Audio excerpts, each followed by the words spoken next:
Today we're eating like K-pop demon hunters for 24 hours.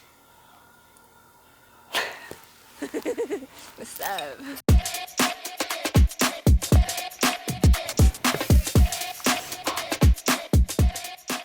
I've been a K-pop fan my entire life, so when this generically titled movie showed up on Netflix, I thought it was another cash grab. But K-pop Demon Hunters is actually pretty good. Mira, Zoe, and Rumi are demon hunters in a K-pop girl group. Think Hannah Montana if she was a demon slayer. Living this double life means burning a lot of calories, so naturally they're always surrounded by food. The movie features a bunch of iconic Korean staples like kimbap, naengmyeon, and hotteok. And the animators made everything look so freaking delicious. So let's give some of them a try in real life. Anytime it hurts, play another verse.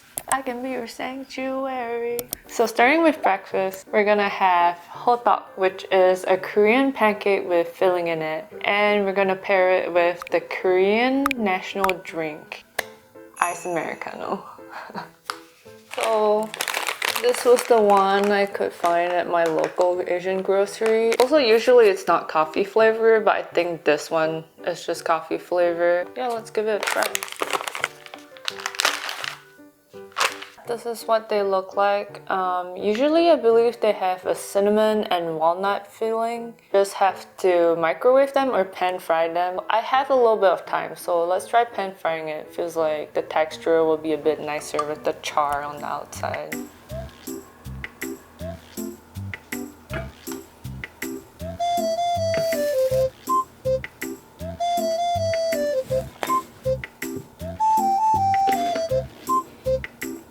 Hot take, but I think instant coffee is actually better.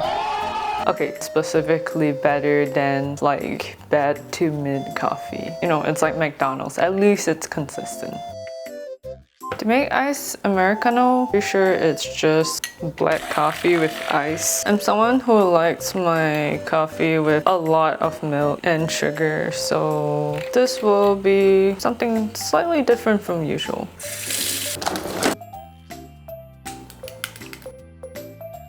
Oh my god, I made it a little bit too full. Yeah. First meal of the day. I'm actually so hungry. This is a try.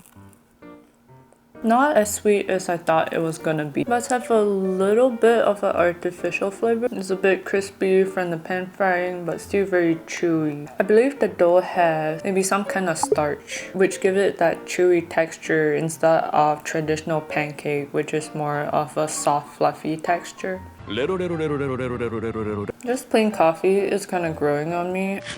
I mean, honestly, not too sweet is the best Asian compliment that I can give to something like this. So it's 12 now and I'm already really hungry. I don't really have a lot of time, so I guess we're gonna do a little bit of a pre-lunch snack. Yes, I know, frozen food again, but I assure you, these are great. If you ever had American corn dogs, those are pretty similar, except the inside is fish cake, and this one in particular also has cheese in it. I usually don't stock them in my freezer because they're so unhealthy and delicious, but I made an exception for this video. You can do it in the air fryer or the microwave, but this one specifically says to do both microwave and air fryer, so we're gonna try that. 1 minute later.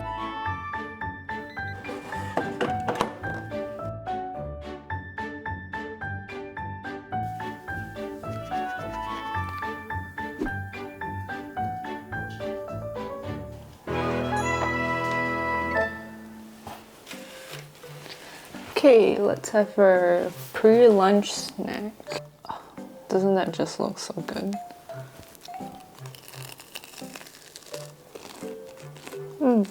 Yeah, it definitely needed that extra time. I couldn't get the inside to be all mouthy and stringy though. The first layer is cheddar and it actually tastes really good. This is so good but so bad for you. Crispy on the outside with the sweet chewy bread and that cheese. If you never had one of these before, promise me you're gonna try. Nearly impaled myself there. I guess I'm done. Time to head back to work. Many hours later. So it's currently not even close to lunchtime because it's after work. This is like the closest I could get to a Zoe fit. See this armband thing? It's just a back strap, but you get the vibe. Let's get started on lunch. For lunch, we're making naengmyeon, which is really just cold noodles. It's a lot of work to cook it from scratch, so we're gonna try a packaged version. I love naengmyeon, but I don't think I've ever tried one of this before, so let's see how it tastes. The best part about naengmyeon is the broth. It's made of radish kimchi. It's the sweet and sour kind, which makes it really addictive and refreshing during the summertime.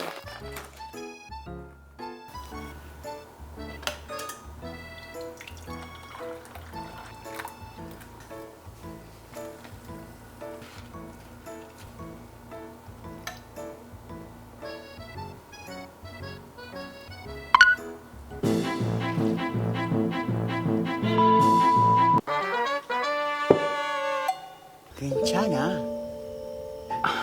괜찮아요. I can't believe I messed up instant noodles. It just happened so fast. I don't know if the noodles are just shitty or this is a skill issue. I don't even have a second pack. I mean, it doesn't look very good and I don't think it'll taste very good. Let me try. It's all just like clumped together now.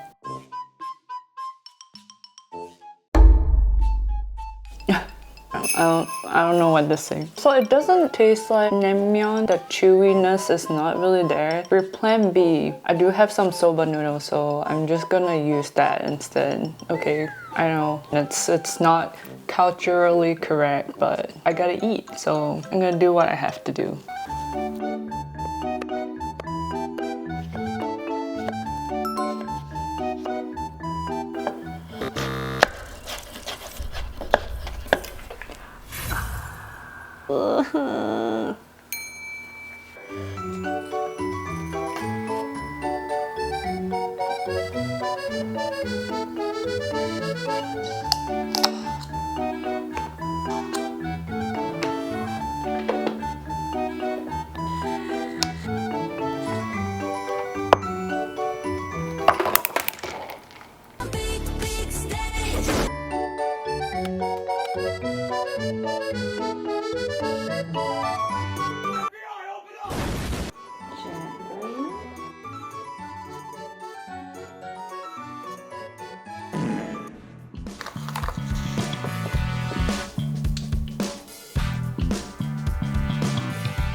I have been just talking to myself with no audio all this time and nobody told me. Anyways, I added the mustard in here. Now we're gonna give it a taste test. I already did, but there was no sound, so we're gonna do it again. The soba noodles was the right choice for this. It's also made of buckwheat and it has that chewy texture if you don't cook it for too long. So actually it worked out pretty well. The broth is pretty decent. Maybe a little bit on the salty side, but you can adjust that with ice. It's savory and tangy. Pretty good. Let's try some pear. Very refreshing. You might think that fruit won't work, but trust me, it does. They're not super sweet. They're light and crisp with just a little bit of sweetness that pairs really well with the sourness of the broth. Match made in heaven. And then the side dish, because we have no protein, I thought I'll just like do firm tofu with kimchi. This is cabbage kimchi. That's my favorite brand.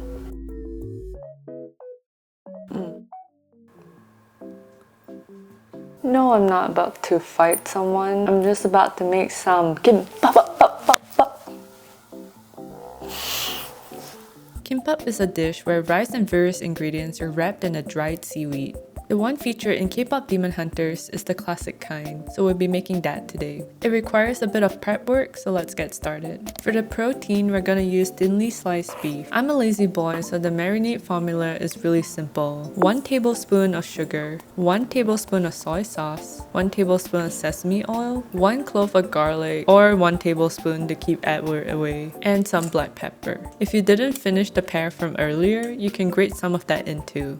Marinate for at least 20 minutes. And if you're having problems with the toilet lately, don't worry, we have greens. Simply boil water and blanch the spinach for 30 seconds. Squeeze out all that excess spinach pea and season with minced garlic, soy sauce, and sesame oil.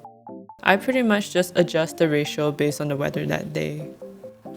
Next, julienne carrots. We want to chop them thinly and evenly so that they can be stir-fried quickly. Clearly, I learned nothing from a few minutes ago about protecting my fingers. Next, beat up some children.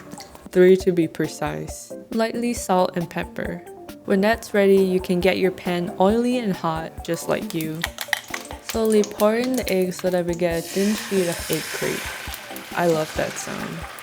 Now just wait for the edges to firm up and flip. Transfer the egg onto a paper towel to soak up the excess oil and moisture. Slice into thin strips. In the same pan, stir fry the beef. Just don't blink or they'll overcook. In the remaining beef juices, toss in your carrots and stir fry just until they're cooked.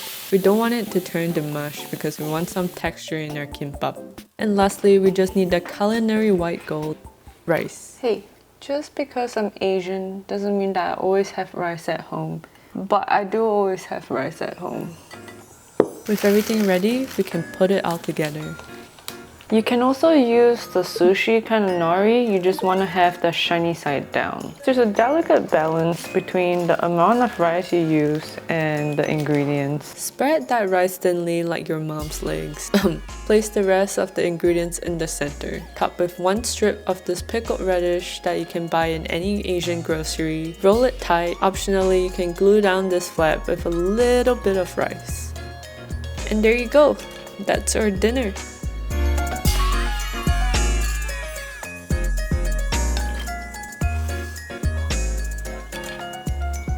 It is 11:53 right now, PM, yes. The hardest part about making food content is I never get to eat at normal times. I'll eat a little bit of this and kimchi jjigae that I had in the fridge. You don't have to, but I like dipping it in soy sauce. Give it a try. It's similar to a sushi roll, but the rice doesn't have any sushi vinegar. The ingredients itself provides enough flavor. I think the best part about kimbap is all those different ingredients just provide so much like different textures, which makes it such a fun bite.